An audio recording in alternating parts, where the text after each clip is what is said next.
Hello, my name is Becca, and my topic is the Berlin Olympics. This is the Olympic fanfare.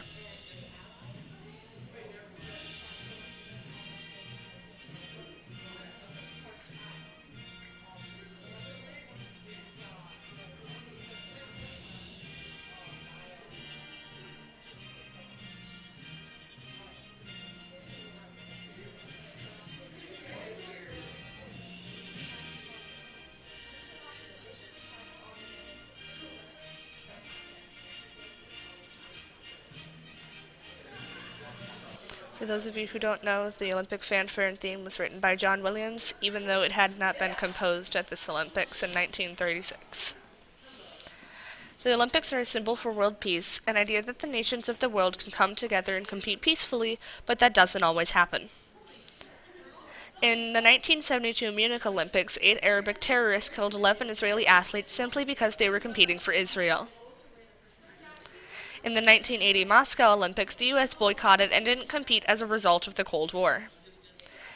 And then in 1984, the Soviet Union turned around and boycotted the Los Angeles Olympics for the exact same reason. The Berlin Olympics affected the Holocaust by events affecting the Olympics themselves, by racism that tainted the idea of the Games, and by the upset of the Aryan race. Some of the events leading up to the Olympics. There was a boycott that was supposed to happen. The United States Holocaust Memorial Museum says that multiple countries, including the U.S., Spain, the Netherlands, and France, were planning to boycott the Berlin Olympics. This boycott never occurred. As we know, the U.S. still competed in Berlin because Jesse Owens won 4 gold medals. They were planning on attending the People's Olympiad in Barcelona, Spain. But then the Spaniards were like, oh, well, no, Spanish Civil War, go compete in Berlin anyways. So this boycott never happened. The arrow pointing to Germany was the site of the Berlin Olympics, and the arrow pointing to Spain was the site of the People's Olympiad in Barcelona that never occurred. Another thing that happened is that about 800 gypsies were interned near Berlin. The purpose of this was to clean up the city streets. They pretty much thought the gypsies were gross and disgusting and didn't want them waltzing around Berlin and scaring away the spectators during the games. This was an act of racism, which is my next thing. Jesse Owens said that I wasn't invited to shake hands with Hitler, but I wasn't invited to the White House to shake hands with the president either. He's saying here that even though there was racism in Germany, there was racism back home too. Helen Meyer was a fencing competitor for Germany, and she was often called Mischling. Mischling means half Jewish, half German. This makes sense because her dad was Jewish and her mom was German. Mischling is a very racial term because it kind of lumps all these people together into one group, even though they're not all that similar. And then at these Olympics, there was an upset of the Aryan race. Helen Meyer was admittedly the finest amateur swordsman in the world. Even though she was competing for Germany, she kind of upset her own race because she was part Jewish. At age 13, which is how old I am, she won the national German title.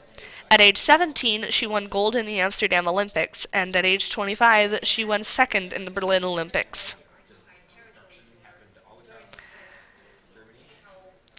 Jesse Owens single-handedly crushed Hitler's myth of Aryan supremacy. According to Hitler, Germany should crush all the other teams into little smears on the track, and Owen disproved that by himself by winning 4 gold medals and becoming the most decorated athlete at the Games. Even though one of his medals is won in a relay, it's close enough. And then Jesse Owens is breaking the 220-yard record. Although this video is not from the Olympics, it still shows how good he was.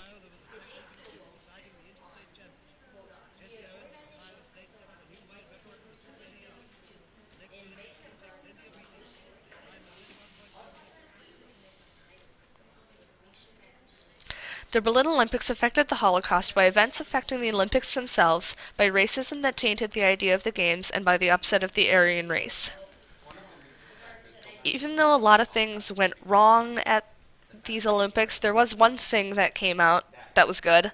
In the Berlin Olympics, the tradition of lighting the Olympic torch at the site of the original Olympics in Olympia, Greece, and carrying it by relay to the site of the Games was inaugurated. They've done that at every Olympics since.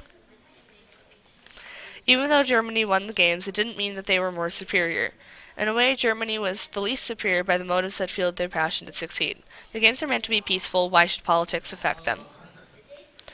There's my works cited, and it's by me. There you go.